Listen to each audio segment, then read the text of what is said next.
We all know how the story starts. Hansel and Gretel are for some reason wandering through a dark forest with their dad and stepmama. In a moment of sweet, sweet courage, stepmama makes an executive decision and says, "Forget the kids, we're going to Vegas!" Her and hubby skedaddle out of there to chase their dreams of a better life. And now these two, 6-year-olds are left to wander aimlessly in a dark forest until they keel over and die. Coming to grips with the reality of their situation and realizing they are totally alone, the kids take a moment to properly crash out. After crying, screaming, throwing up, Hansel and Gretel have the brilliant idea to destroy the last bit of sustenance they have.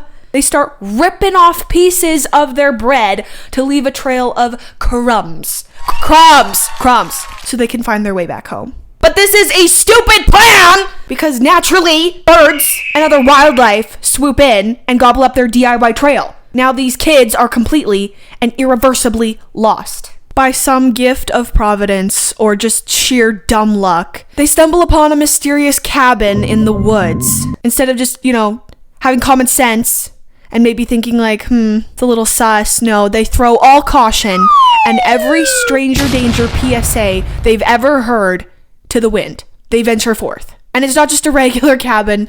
No. It's a house made entirely of candy. So they go right up to it. Apparently, Mama never taught them no manners because the second they lock eyes with this sweet treat of a house, these little rats start sucking on the siding and munching down the windowsills. Just as they're mid-munch, the front door creaks open and an old granny peeks out, taking in this disgusting, gluttonous scene. Handful Hansel, the hungry one of the two, catches her eye. Granny's true intentions will be revealed momentarily, but for now, she flashes a sweet smile. Gretel, the one with at least a half-functioning brain cell, takes a second to hesitate. But Hansel, whose impulse control is basically non-existent, marches straight in. The inside of the house? It's nothing too cray-cray.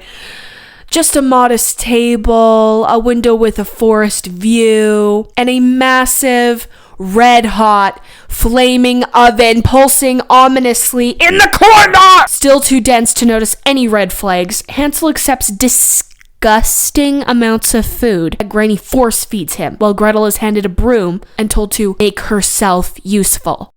At some point, you'd think these kids might, start connecting the dots. Why does Granny keep having manic giggle fits by the oven? And why is she shoving even more food down Hansel's throat? The candy house is basically at this point a sauna because of how hot the oven is running. Oh, and the kids are sleeping in a cage made of bones. But finally, Granny loses her patience and spills the evil plan. Hansel is dinner, and Gretel gets to play sous chef. At this point, Gretel panics. Finally. And she's destined to scrub witch toilets for eternity. But in a miraculous moment of clarity, she activates her survival instincts. Go Gretel! Okay, well, spoiler alert, Granny's a witch, and she decides to help Gretel load some wood into the oven.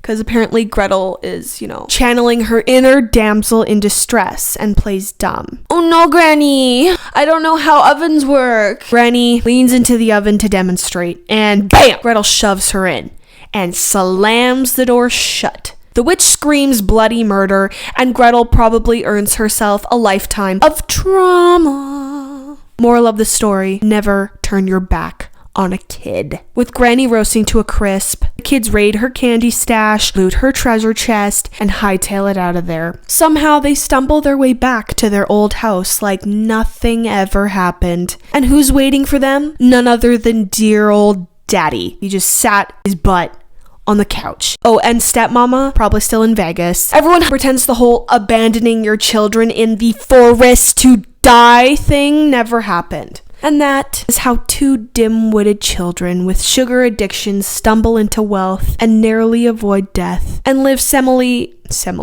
live semi-happily ever after. Oh, with crippling abandonment issues and a boatload of trauma. Okay, bye. Subscribe.